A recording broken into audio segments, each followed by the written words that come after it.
मकर में प्रवेश करते हुए उत्तरायण की ओर जावे। आप लोग दान करते हो मकर संक्रांति पे? कितनी चीजें दान करते हो? मंदिर में दान दे दिया जाता है, उसको कहते हैं गुप्त लक्ष्मी, जिससे घर में कोई बड़ी बीमारी प्रवेश न हो। एक घर था कुंभ, फिर इस कुंभ घर में आग लगी थी, तब दूसरा घर बना था मकर, फिर मकर घर में भगवान सूर्य नारायण आए, उनका आदर हुआ, तब जाकर ये मकर संक्रांति हुई। कोई ऐसी हो गई क्या मकर संक्रांति? मकर संक्रांति का मतलब क्या है? क्यों कहते हैं कि ये 13-14 चीजें आप लोग बांटते हो ना, तो किसको बांटते हो? तुमसे छोटी उम्र वालों को बांटोगे? सास क्या बहू को देगी सामान? सास बहू को देती है क्या सामान? नहीं। बहू किसको देती है? सास को। बहू किसको देती है? जेठानी को। बहू सामान किसको देती है? ननन को। बहू सामान किसको देती है? कोई मोहल्ले में कोई बड़ी उम्र की कोई बहुएं हों, बड़ी उम्र के जो लोग हों, सौभाग्यवती नारी हो, उसको ये 13-14 चीजें दी जाती है। जो भी आप बांटते हो, टीकी का पत्ता हो, सिंदूर की डिब्बी हो, मेहंदी हो, कोण हो, जो भी आप बांट रहे हो, लाली भी बांट देते कई कई, तो उनका क्या है? तो ये जो चीज आप लोग बांटते हो, ये किसको देते हो आप लोग? किसको प्रदान करते हो? छोटे को नहीं, घर से बड़े को, जो आपके अवस्था से बड़े हैं, जो आपसे बड़े हैं, आप उनको दे रहे हो। क्यों देते हैं बड़ों को? ये यहां आदर का भाव दिखाया गया, यहां आदर दिखाया गया कि यहां कुंभ में शनि महाराज अपने घर में रह रहे थे, सूर्य नारायण भगवान का आगमन हुआ, आज बेटे से मिलने का भाव जागृत हुआ और कुंभ में प्रवेश कर गए। जैसे ही घर में प्रवेश करे, अब घर में प्रवेश करे तो आदर का भाव होना चाहिए था महाराज, आदर का भाव प्रकट होना चाहिए। अभी कथा में कहा था, कोई घर का बड़ा आए, बुजुर्ग आए, आदरणीय आए, सम्माननीय आए, आपके पास में कितनी भी दौलत हो, कितनी भी संपदा हो, कितना भी धन हो, कितना भी वैभव हो, आप कितनी भी अच्छी कंपनी में जॉब कर रहे हो, आप कितनी भी अच्छी जगह पर पोस्ट पर बैठे हुए हो, आप कितनी भी अच्छी नौकरी कर रहे हो, चाहे आपके पास में बड़े से बड़ा पद क्यों ना हो, पर आपके भीतर बड़ों के पीछे, बड़ों के प्रति सम्मान भाव उत्पन्न होना चाहिए। सम्मान का भाव, एक आदर का भाव। आज सम्मान का भाव प्रकट करें, आदर का भाव प्रकट करें।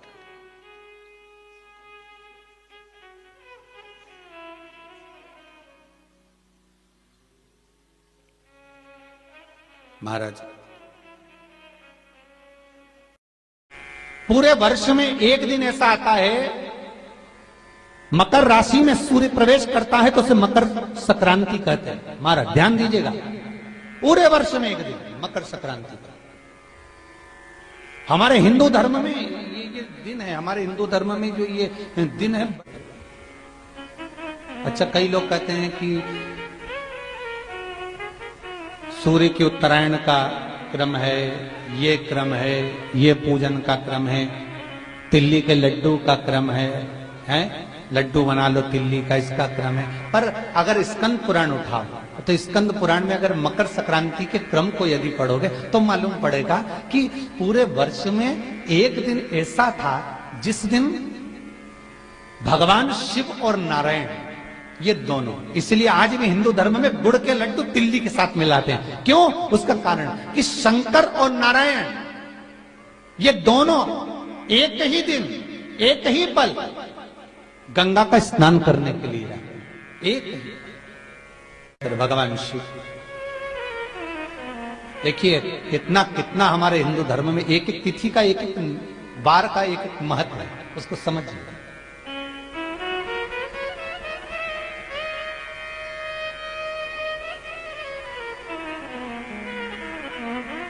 माता लक्ष्मी भगवान नारायण और भगवान शिव को स्नान के लिए गुप्त रूप से झांकती है।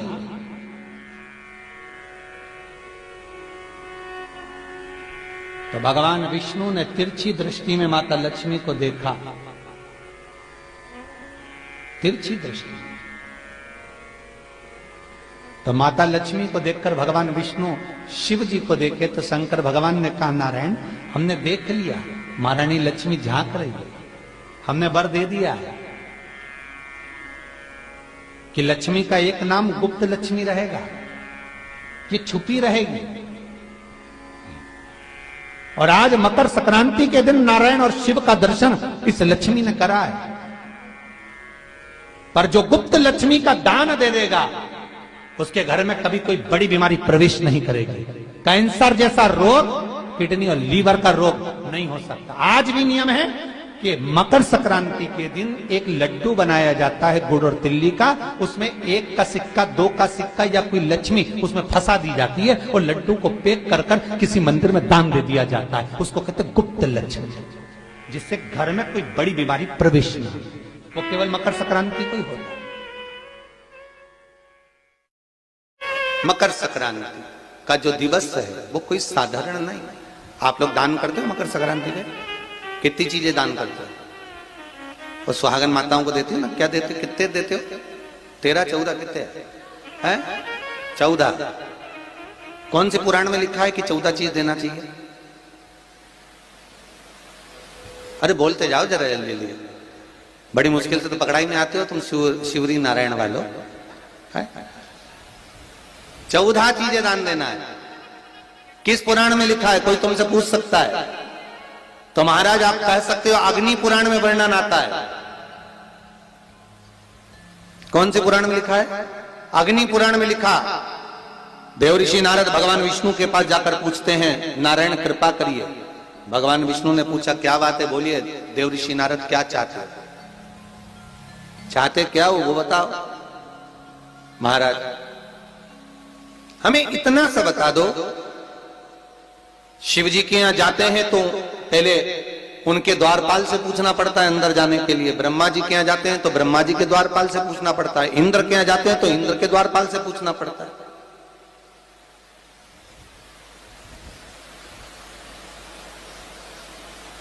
हम जितनी भी जगह जाते हैं तो कोई ना कोई द्वारपाल से हमें पूछना पड़ता है अंदर जाने के। भगवान देवऋषि नारद कह रहे हैं, नारायण से कुछ ऐसी कृपा कर दो कि हमें किसी से आज्ञा लेना ही नहीं पड़े। भगवान विष्णु तो उनकी बात को बस थोड़ा सा सुने और अंदर चले गए। नारद जी को लगा हमारा तो कोई जवाब ही नहीं दिया। नारद जी वहीं पर टिक गए, खड़े रहे, नाम जाप करते। विष्णु वापिस आए और देवऋषि नारद से कहा एक काम करो, जब सूर्य मकर में प्रवेश करते हुए उत्तरायण की ओर जावे, उस घड़ी उस पल में देवऋषि नारद तुम 14 बार भगवान के नाम का, शिव नाम का दान दे दीजिए। भगवान नारायण के नाम का, राम नाम का, कृष्ण नाम का दान दे दीजिए। अब देखो यहां पर यह नहीं लिखा कि प्लास्टिक का डब्बा दो। समझ लेना जी हो अच्छे से कि लोगों ने दान को कितना भ्रष्ट कर दिया वो बताया जा रहा है। अग्नि पुराण में यह नहीं लिखा कि तुम प्लास्टिक की चाय की चन्नी दो 14, बाल्टी दो 14, या प्लास्टिक का डब्बा दो 14 है। यहां पर यह नहीं लिखा है कुछ भी हो। यहां क्या लिखा अग्नि पुराण में कि मकर संक्रांति के दिन जब सूर्य उत्तरायण भाव में प्रवेश करे, मकर में जावे, उस समय पर देवऋषि नारद तुम्हारे मुख से अगर 14 बार भगवान के नाम का दान 14 जीवों को दे आओगे तो किसी भी देवता के पास जाओगे, तुम्हें परमिशन की जरूरत नहीं पड़ेगी, तुम डायरेक्ट प्रवेश कर जाओगे। डायरेक्ट। अब तुमको अगर बैकुंठ में डायरेक्ट प्रवेश करना हो तो बिना पूछे, तो उसके लिए कहा ही मकर संक्रांति पे दान दो। तो किस चीज का दान देना है महाराज? प्लास्टिक का डब्बा नहीं, बाल्टी नहीं, चन्नी नहीं, फिर किस चीज का दान?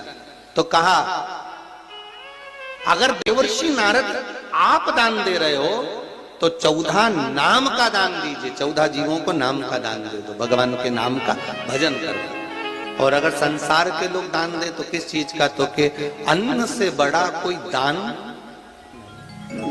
अन्न से बड़ा कोई दान नहीं।